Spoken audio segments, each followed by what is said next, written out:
Hey everyone, welcome back to my channel, and for those of you who are joining me for the first time, my name is Melissa Reed and I am an abstract mixed media intuitive artist from Pennsylvania, and I am today going with the season. I love fall and we are almost there. We are just days away and I really wanted to do something that felt like autumn or fall, and today I'm going to go for it. I'm using some fall colors and some subject matter, so we're just going to go ahead and get started.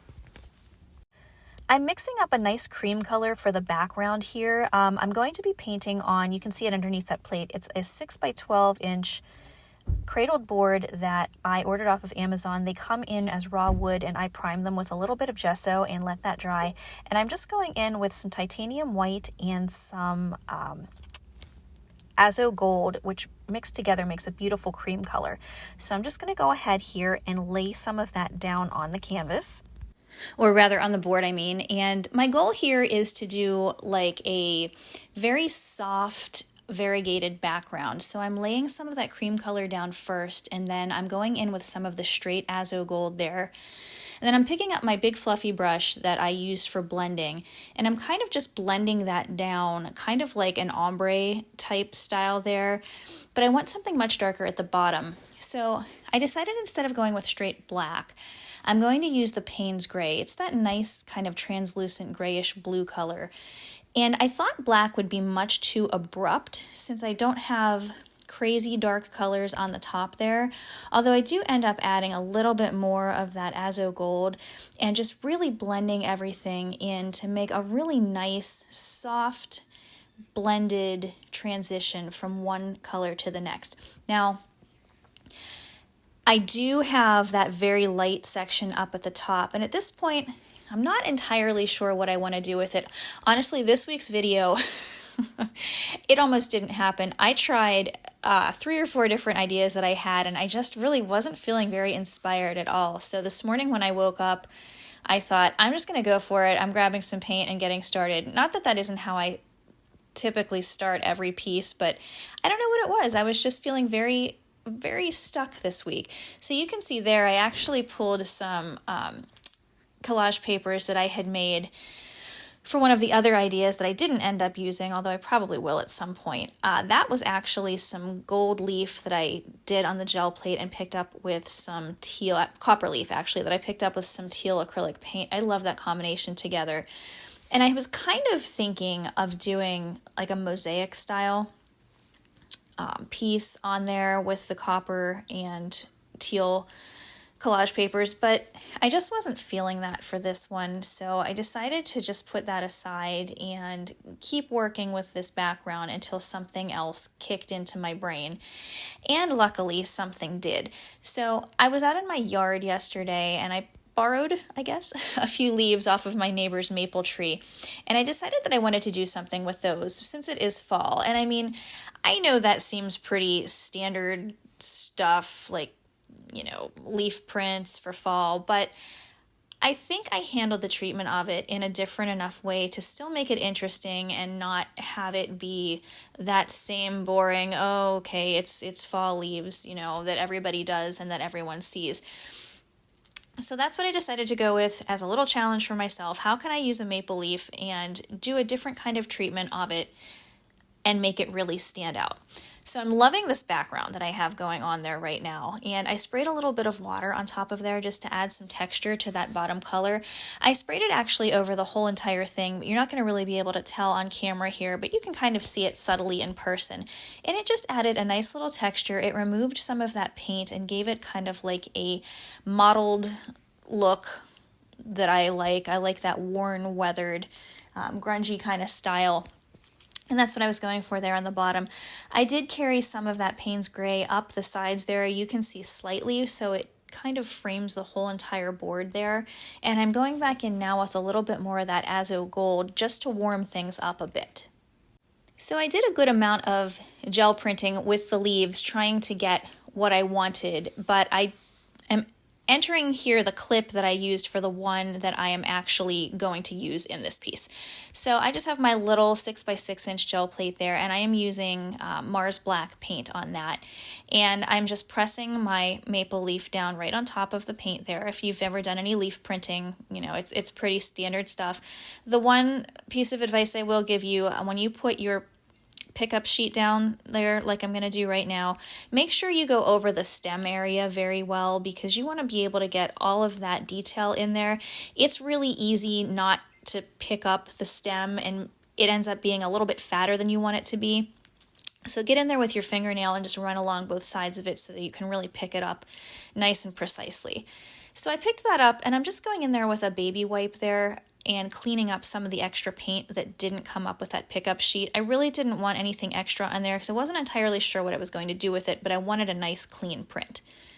So once that leaf dried, I'm just putting on a little bit of my matte gel medium there to do a clear pickup on a piece of tissue paper. Now I wanted to use the tissue paper for this because at this point I did decide that I was going to take that leaf and cut it out and put it directly onto that background that we had just made. I still don't know exactly what I'm going to do with it at this point, but I do know that I'm going to do that much. So I pulled that one and another one out that I did, and then I just start cutting here. So what I'm doing, the way that I've found it easiest when you're dealing with something as flimsy as tissue paper, and you want to get, you know, there's a lot of little shapes and points in there. I usually just cut away large chunks first, and then I go back in and refine it. I did try to cut it as close to the paint edge as possible, but still leaving just a hair of the blank tissue paper around it, because when I go ahead and adhere that down with my matte medium, that's going to completely disappear. Unless you are right up on top of that looking at it, you are never going to see that little tiny rim of the tissue paper around the black of the leaf. I did want it there though, just in case I maybe made a little mistake when I was cutting, which I didn't end up doing, but you never know, and I figured better safe than sorry. And I just kind of liked the way it gave me that visual outline while I was working with the piece there. So that's what I would recommend. That's what I typically do with any collage, like items, like actual things that I'm cutting out, and it's not just a shape or some random, you know, texture or pattern. So I've got the whole thing cut out there, and I'm working on my placement. I like it up a little bit higher because I want that to be the main focus of the piece.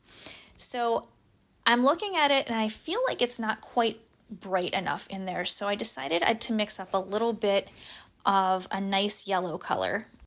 And the yellow that I'm using is called benzimidazolone. I believe that's how you pronounce it. It's a golden paint product, and I'm mixing that just with a little bit of titanium white to get a nice bright yellow. And you can see how that just brightens and warms that whole top section up.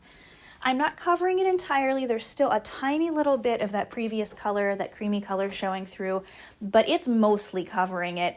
I do like the way you can see a little bit of that cream color there up towards the top though, because it lets you know that there is another layer under there. So as I am gluing this piece down with my matte gel medium, I'm trying to think about how I might want to tie that leaf into the background and finish the piece, because as of right now, when I lay that down there in just a moment, you're going to see it's pretty cool looking, sure, but it's kind of just a piece of paper glued down to a background, and I don't feel yet like there's much of a connection between the two.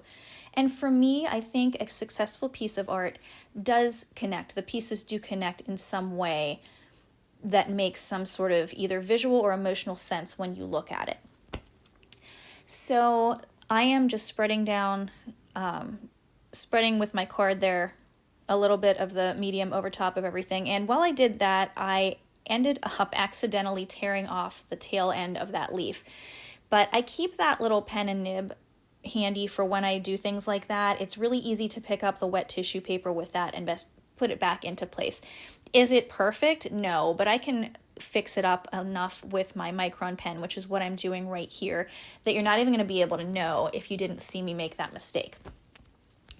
So I'm going in with a very fine tipped micron here, and I decided I wanted the edges to be outlined a little bit just to make it stand out. And I'm going through that process right now. I wasn't going to outline the whole entire thing. I was just going to go in and do little bits and pieces here and there. But when I did that, I looked at it and I thought it just looked a little bit better to have the whole thing outlined. It made it really stand out more, and really you are aware of the focus then because of the darkness that I'm putting around the tips of those leaf points. So as I am finishing up outlining everything here, I decide what I want to do to tie the piece together.